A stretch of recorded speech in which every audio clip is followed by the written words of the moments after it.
Today we are going to discuss Chapter 4 and 5, Business Ethics and Social Responsibility and Business Communication. Chapter 4 is about business ethics and social responsibility. Here are the learning objectives.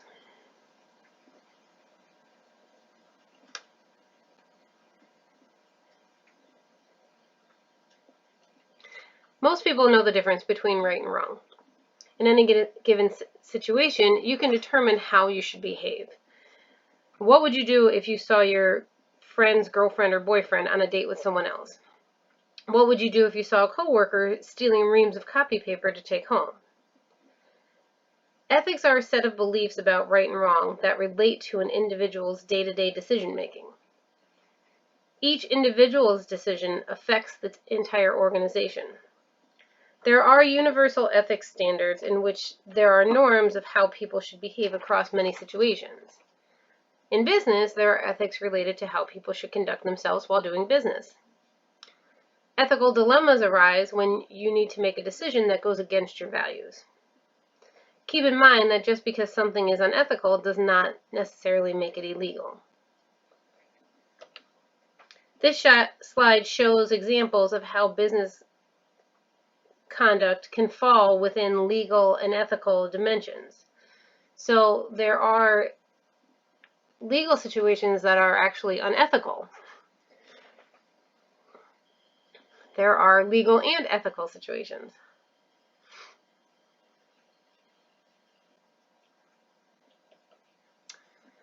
Then there are situations that come up that are both illegal and unethical. Surprisingly, there are some situations that are illegal, but they are actually ethical.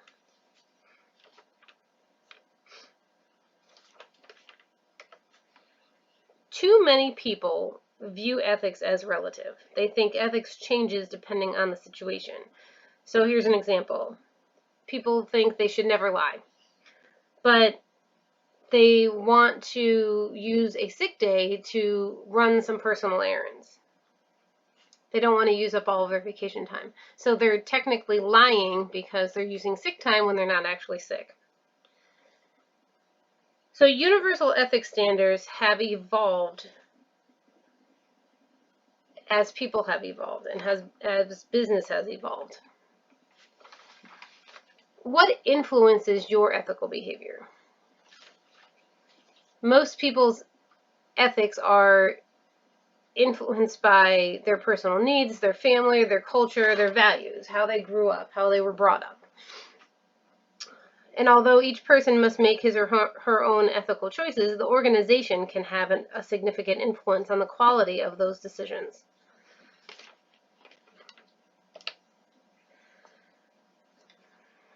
Research from the Ethics Resource Center suggests that organizational culture has more influence than any other variable on the ethical conduct of individual employees.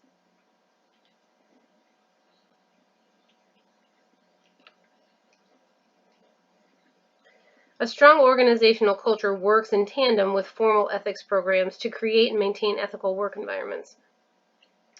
A written code of ethics is the cornerstone of any formal ethics program. The purpose of the written code is to give employees the information they need to make ethical decisions across a range of situations. To bring a code of ethics to life, experts advocate a forceful, integrated approach to ethics that virtually always includes the following steps. So you have to get executive buy-in and commitment to follow through. Top managers need to communicate about the importance of ethics, but talking works only if it's backed up by action. They have to establish expectation for ethical behavior at all levels of the organization, from the CEO to the nighttime cleaning crew. You need to be sure that outside parties, such as suppliers, distributors, and customers, understand your standards. You have to integrate ethics into mandatory staff training. From new employee orientation to ongoing training, ethics must play a role. You need to ensure that your ethics codes is both global and local in scope. Employees in every country should understand both the general principles and the specific applications. You need to build and maintain a clear, trusted reporting structure for ethical concerns and violations. The structure should allow employees to seek anonymous guidance for ethical concerns and report ethics violations anonymously. You need to establish protections for whistleblowers, and those are people who report illegal or unethical behavior. You have to be sure that there's no retaliation in compliance with both ethics and the Sarbanes-Oxley Act, which we'll talk about later. And then you want to enforce the code of ethics. When people violate ethical norms, companies must respond immediately to retain employee trust. If you see a code of ethics violated and you do nothing about it, people aren't going to trust the code anymore.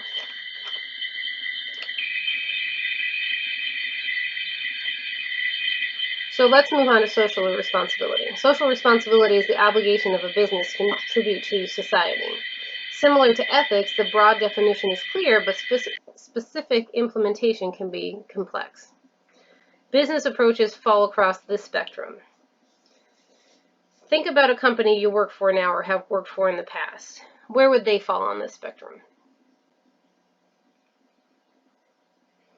A business should refer to its values, mission, resources, and management philosophy while finding its position on social responsibility. Socially responsible organizations identify their important stakeholders and consider the stakeholders' priorities while making decisions. Stakeholders are employees, customers, investors, and the community, and also the environment.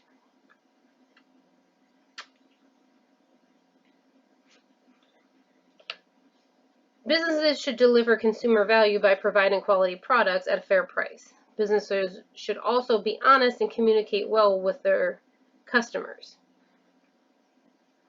They shouldn't engage in planned obsolescence. And if you don't know what that term means, it's deliberately making products that will fail in a short amount of time, so that requires consumers to repurchase often. Companies also need to do business legally. In 2002, the Sarbanes-Oxley Act limits conflict of interest issues by restricting the consulting services that accounting firms can provide for the companies they audit. So they want to make sure they're not doing both.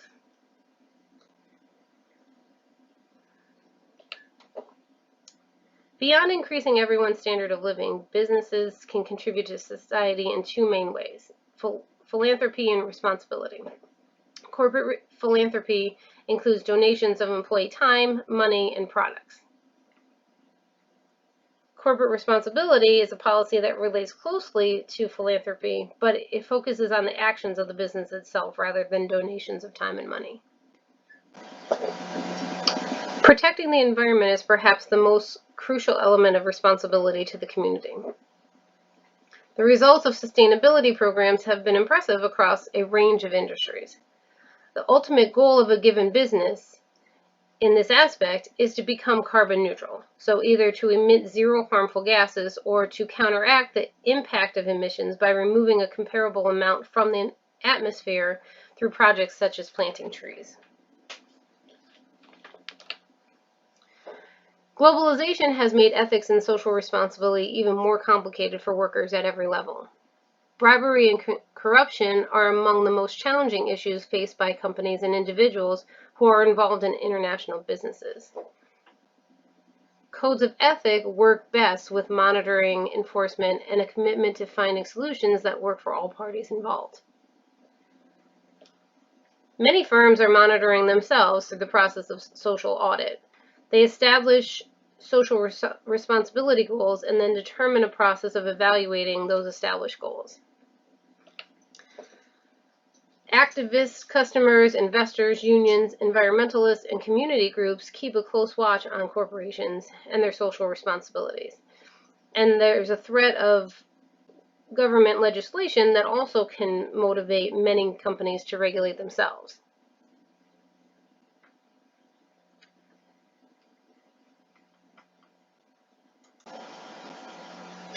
Chapter 5 is about business communication.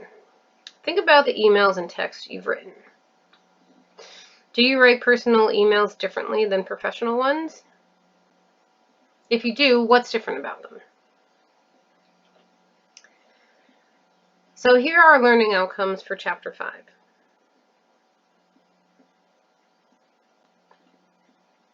Communication is the transmission of information between a sender and a recipient.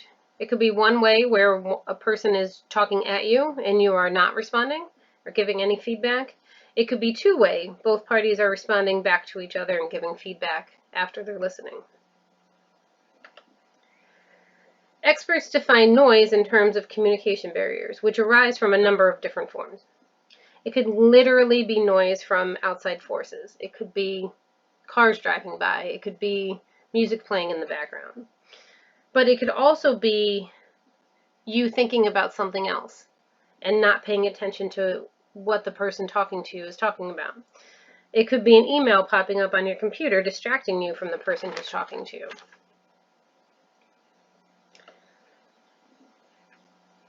Speakers mostly concentrate on what they want to say, but they should also give importance to how they say it. The goal of nonverbal communication should be to reinforce the meaning of the message. So most of how we communicate is through nonverbal communication. It's the way we stand, our facial expressions, even our tone of voice. So that's something that you should really pay attention to when you are communicating. Active listening plays an obvious role in business success. The higher you go in an organization, the more you find that people are listening. So you want to make sure that you're learning how to be an active listener to your higher-ups, to anybody who's talking to you, so they know that you have their full attention and that they're important. So the next two slides show some tips for becoming a better listener. You want to take notes. You want to give the person your full attention. You want to try to summarize what they're saying. You don't want to be glancing at your emails or your text messages. Even if you're trying to peek at it nonchalantly, people are going to see that and they're going to feel that it's disrespectful.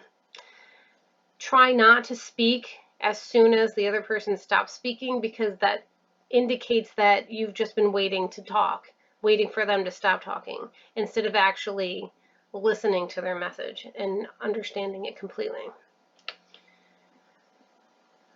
You also want to use nonverbal communication back to the speaker. You want to nod and smile. So that indicates to them that you are paying attention, that you are hearing them.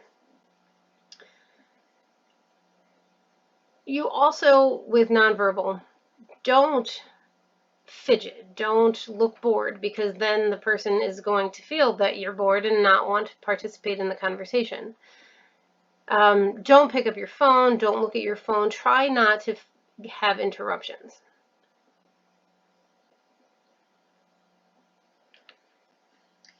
Choosing the right communication channel is a challenging task.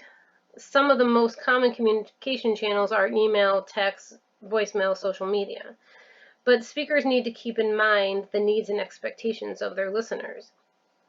Since our organizations are so diverse in generations these days, different generations communicate better through different channels.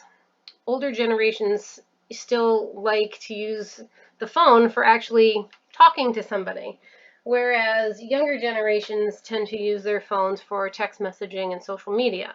So speakers need to just pay attention to who their audience is.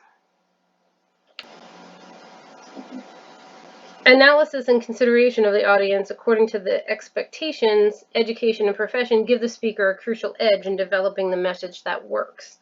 The speaker should be concise while covering all important information. You want to avoid slang and bias towards particular groups.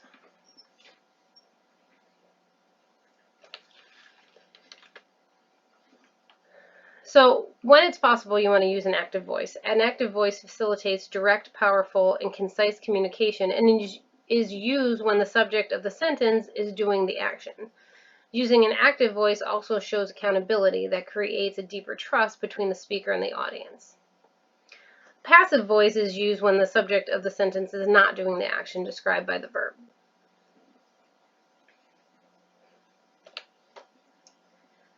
Most of us these days are so inundated with email that we don't know where to start, and it can get overwhelming.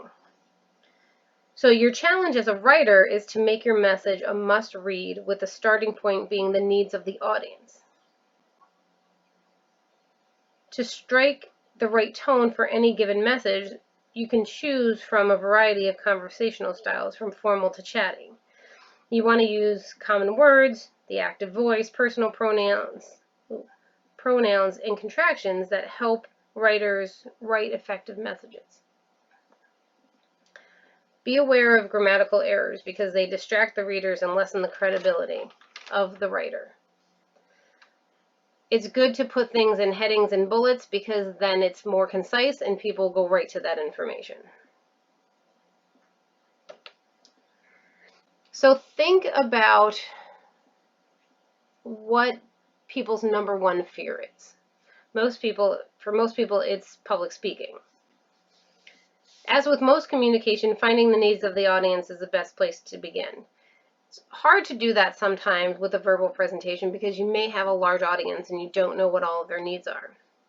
But you can think of certain things. Are they interested in this topic? Have they come there on their own, or were they required to be there? Are they eating lunch while you're speaking, so maybe they're not completely paying attention to what you have to say? Is it a hostile group? Is it a positive group? What's the tone of the audience? So starting with an interesting statistic involving the audience, telling a story or an anecdote, using a relative simile or metaphor, and asking engaging questions can help make the opening of a presentation successful. Before launching into the body of the presentation, the speaker should tell the audience key points, and ideally you can use visual reinforcements.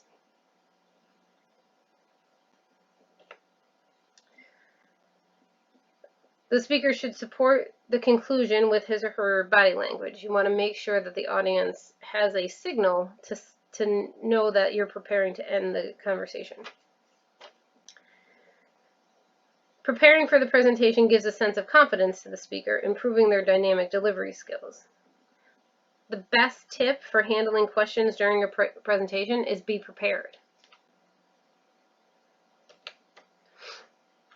Although PowerPoint remains the software option of choice for most presentations, Google presentation software is swiftly gaining ground.